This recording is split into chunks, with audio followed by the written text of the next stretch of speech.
Sir அந்த ரோட்டில் வந்து ரம்பிள் ஸ்ட்ரிப்ஸ் போட்டிருக்காங்கல்ல இந்த கோடுகள் அதை பற்றியே உங்களுடைய கருத்துக்கள் என்ன? 30 வருஷம் ஓட்டுறேன் சார் நான் வண்டி டாக்ஸி.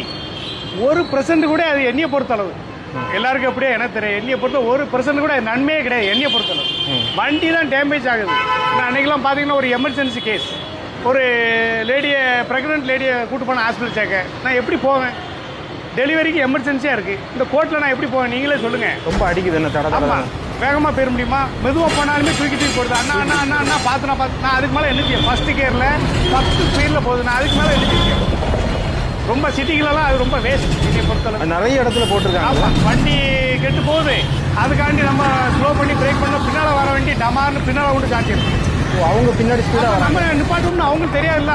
நம்ம கோடுக்காண்டி அவன் வேகமாக போகக்கூடியவன் ஓகே நம்மளை ஏசுறான். ஏன் மெதுவாக போகிற, வேகமாக போ. ஓகே, தேவையில்லாத ஒரு கோடு. வண்டி முட்டிலும் வண்டி கெடுது. ஸ்பேர் பார்ட்ஸ் எல்லாம் போகுது, பேரிங் கீரிங் எல்லாம் போகுது. புது வண்டிங்க எல்லா இடமும் சத்தம் கேட்கு எனக்கு இந்த கோட்டினால. இவ்வளோத்துக்கும் நான் வேகமாக போகிறதே இல்லை. ஃபஸ்ட் கியர் செகண்ட் கியரில் போய் இவ்வளோ சத்தம். வீல் பேரிங் எல்லாம் போகுது வைக்குது. ஒரு எமர்ஜென்சியாக பேஷண்ட்டு யாரும் கூட்டு போக முடியல. நாங்கள் டாக்ஸி ஹாஸ்பிட்டலுக்கு கூட்டு வர போகிறாங்க, அவங்களையும் வேகமாகவும் கூட்டு போக முடியல. ஓகே ஓகே, நிப்பாட்டி நான் என்னைக்கு போகிறது ஹாஸ்பிட்டலுக்கு? ஓகே, ஒரு ஹார்ட் பேஷண்ட்டை கூட்டு போகிறோம்னா எமர்ஜென்சியாக ஃபஸ்ட் எய்ட் பண்ணி நான் கூட்டு போவேன். இந்த கோட்டினாலே அவங்களுக்கு இன்னும் மேலும் இதாக தானே ஆகுது. ஆம்புலன்ஸ் எத்தனை ஆம்புலன்ஸ் போகுது? ஒருத்தர் வேகமாக போக முடியாதா? இல்லை முடியாது. ஒரு இன்ஜுரி பேஷண்ட்லாம் ரொம்ப கஷ்டம்லாம். போல்ட்டெல்லாம் கட் ஆகிட்டு. அன்றைக்கி ஒரு வேன் மதுரையிலேருந்து வந்துருந்துச்சு, 407 வேன், ஓகே, 21 சீட்டு வேன். 2 போல்ட்டும் கட் ஆகிட்டு இந்த ரம்பல்ஸ்னால. ஓ, இங்கே வந்து 2 மணி நேரம் நிப்பாட்டி போல்ட்டெல்லாம் கலட்டி மெக்கானிக்கல் வச்சு மாட்டிட்டு போகிறாங்க. அவ்வளோ பெரிய போல்ட்டே கட் ஆகிட்டு. வீல் போல்ட் 2 போல்ட் கட் ஆகிட்டு ஒரு வீலில். ஓகே, அப்படி இருக்கல எடுத்து முடியும். அப்போ இந்த வேகத்தை குறைக்கிறதுக்காக தானே போட்டிருக்காங்க. குறைச்சி போடணும் அளவை திக்னஸை குறைக்கணும். எவ்வளோ கணம் இது? சும்மா அவங்க தூக்கம் கிடக்கூடாது, தூக்கம் இல்லாமல் ஓட்டணுங்காங்க.